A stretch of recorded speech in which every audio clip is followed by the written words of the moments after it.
नमस्कार, मी मोहिनी सोनार. आपण पाहताय TV9 मराठी. बुलेटिनमध्ये विविध बातम्यांचा वेगवान आढावा घ्यायचा आहे. सुरुवातीला एक मोठी बातमी. सोमवारी मातोश्रीवर येतो असा ओमराजेंचा निरोप असल्याची माहिती सूत्रांनी दिली आहे. दरम्यान ठाकरेंच्या या ठिकाणी मातोश्रीवर येण्याचं ओमराजेंचं आश्वासन असल्याची ही माहिती सूत्रांनी दिलेली आहे. कालच्या बैठकीमध्ये मातोश्रीवर येण्याचं ओमराजेंचं हे आश्वासन आहे.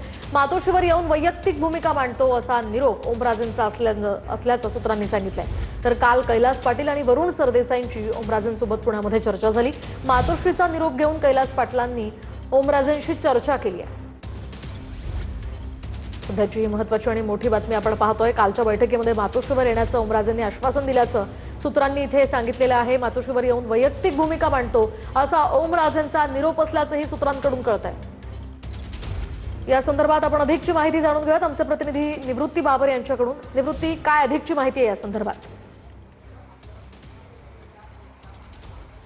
नक्कीच आपण पाहतोय की खासदार ओमराजे निंबाळकर यांच्या वडिलांचा काल निकाल लागला आणि त्यानंतर ओमराजे निंबाळकर पुन्हा स्वग्रही मातोश्रीवरती परततील अशा चर्चा ज्या आहेत त्या चर्चा सुरू झाल्याचं चित्र आपल्याला पाहायला मिळालं. आणि त्यानंतर मध्यरात्री ठाकरेंच्या शिवसेनेच्या शिष्टमंडळानं रात्री उद्धव ठाकरेंच्या आदेशानुसार मातोश्रीवरचा निरोप घेऊन थेट ओमराजे निंबाळकर यांच्याशी चर्चा केली आणि त्या चर्चेमध्ये स्वतः खासदार ओमराजे निंबाळकर यांनी आश्वासन दिलेलं आहे की उद्या म्हणजे आज 4 वाजता पदाधिकाऱ्यांशी बोलतो आणि सोमवारी मातोश्रीवर भेटायला येतो अशा प्रकारचं आश्वासन जे आहे ते ओमराजे निंबाळकर यांनी या संपूर्ण शिष्टमंडळाला दिलेलं आहे. त्याच्यामुळे उद्या खासदार ओमराजे निंबाळकर हे भेटीसाठी येतात का हे पाहणं महत्त्वाचं असेल. आणि त्यांनी असं देखील सांगितलेले आहे, कार्यकर्त्यांशी बोलताना मी माझी भूमिका मांडतो, त्यानंतर मातोश्रीवर येऊन माझी वैयक्तिक भूमिका मांडतो अशा प्रकारचं देखील आश्वासन कालच्या शिष्टमंडळाला दिलेलं आहे. कालच्या शिष्टमंडळामध्ये आमदार आणि शिवसेनेचे सचिव वरुण सरदेसाई आणि धाराशिवचे आमदार कैलास पाटील यांचा समावेश होता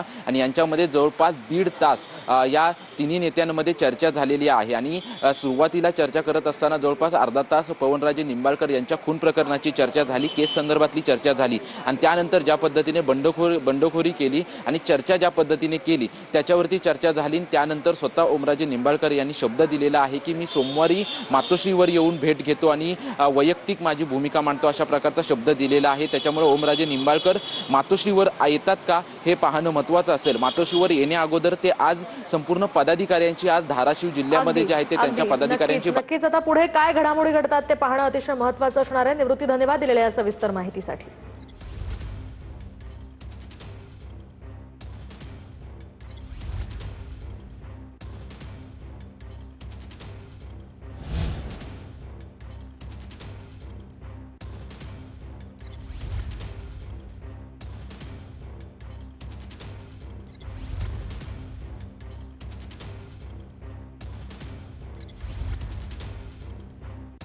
खासदार ओमराजे निंबाळकर सध्या आपल्या समवेत आहेत. आपण त्यांच्यासोबत चर्चा करू. खरं तर तुम्ही आता पुण्यामधून धाराशिवकडे रवाना होत आहेत, कार्यकर्त्यांशी संवाद साधणार आहेत. काय नक्की मनात निर्णय ठरतोय? खरं तर सध्या ते तुम्हाला म्हणण्यावर आहे ना, कार्यकर्त्यांना बोलणार मग त्यांच्याशी. मातोश्रीवरून बी तुम्हाला फोन येतोय आणि चर्चा करतात, मनधरणीचे प्रयत्न. मला एक लक्षात घ्या, माझी मनधरणी करायची कुणाची ही विषय नाही. माझ्या जो काही राजकीय निर्णय ठरवायचा आहे ते माझ्या सगळ्या जीवाभावाच्या लोकांशी चर्चा करीन आणि त्यांच्या निर्णयाप्रमाणे निर्णय ठरेल. तुमचे जिवलग मित्र कैलास पाटील रात्री तुम्हाला येऊन भेट गेले आहेत, काय नक्की चर्चा ठरलेली? बोलतो तुम्हाला, उत्तर द्या की झालं.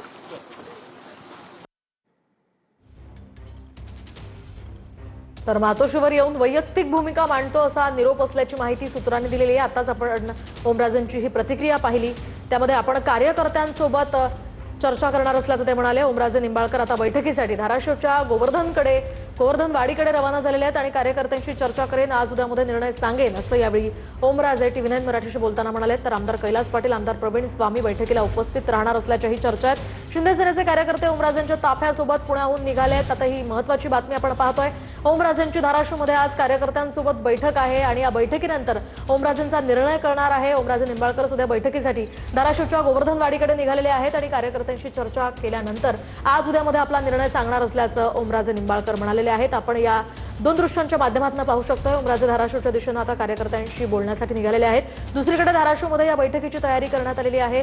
कार्यकर्ते जमण्यास सुद्धा सुरुवात झालेली आहे. त्यामुळे कार्यकर्त्यांशी चर्चा केल्यानंतर, कार्यकर्त्यांशी बोलल्यानंतर ओमराजे आपला निर्णय आज उद्यामध्ये कळवणार असल्याचं त्यांनी आताच सांगितलं. त्यामुळे ओमराजे यांच्याशी आता कार्यकर्ते काय बोलतात, काय भूमिका मांडतात, त्याकडे सर्वांचं लक्ष लागलेलं आहे. दुसरीकडे आपण पाहतोय ओमराजे धाराशिवच्या दिशेने निघालेले आहेत. आपल्या कार्यकर्त्यांशी चर्चा करण्यासाठी ते निघालेले आहेत आणि इथे या बैठकीसाठीची तयारी होतेय. कार्यकर्ते जमण्यास इथे सुरुवात झालेली आहे. आपण अधिकची माहिती जाणून घेऊयात आमचे प्रतिनिधी सागर सुरवसे यांच्याकडून. सागर, काय सांगाल, या वेगवान घडामोडी खरं तर घडतायत. दुसरीकडे आपण पाहतोय कार्यकर्त्यांच्या बैठकीची तयारी सुरू आहे आणि आता ओमराजे निघालेले आहेत. काय अधिकची माहिती आहे? मोहिनी, आपण पाहिलं की खरं तर सकाळच्या सत्रातच ओमराजे निंबाळकर जे आहेत ते या धाराशिवच्या दिशेने निघालेले आहेत आणि मी आता त्यांच्या गोवर्धनवाडी येथील निवासस्थानी आहे आणि आपण पाहतोय या ठिकाणीच ओमराजे निंबाळकर जे आहेत ते आपल्या कार्यकर्त्यांसोबत संवाद साधणार आहेत आणि कार्यकर्त्यांची मतं जाणून घेणार आहेत. आपण पाहतोय सर्व या त्यांच्या निवासस्थानीच या ठिकाणी गोवर्धनवाडीतील निवासस्थानी सर्व तयारी जी आहे ती सुरू झालेली आहे. खुर्च्या देखील या ठिकाणी लावण्याच्या सुरुवात झालेली पाहायला मिळते आणि कार्यकर्ते जे आहेत ते हळूहळू जमायला देखील सुरुवात झालेली आहे. खरं तर जिल्ह्याच्या कानाकोपऱ्यातून अनेक कार्यकर्ते जे आहेत ते आता या ठिकाणी दाखल व्हायला सुरुवात झालेली आहे. खरं तर ओमराजे निंबाळकर हे शिवसेना ठाकरे गटात राहणार की शिवसेना शिंदे गटात जाणार यावरून मोठ्या चर्चा ज्या आहेत त्या गेल्या 4 ते 5 दिवसांपासून रंगलेल्या पाहायला मिळत आहेत. त्यातच आता ओमराजे निंबाळकर आपला राजकीय निर्णय जो आहे तो आज या ठिकाणी जाहीर करणार आहेत किंवा कार्यकर्त्यांची मतं त्या संदर्भातली जाणून घेऊन मी माझी भूमिका मांडणार आहे असं देखील त्यांनी सांगितलेलं आहे.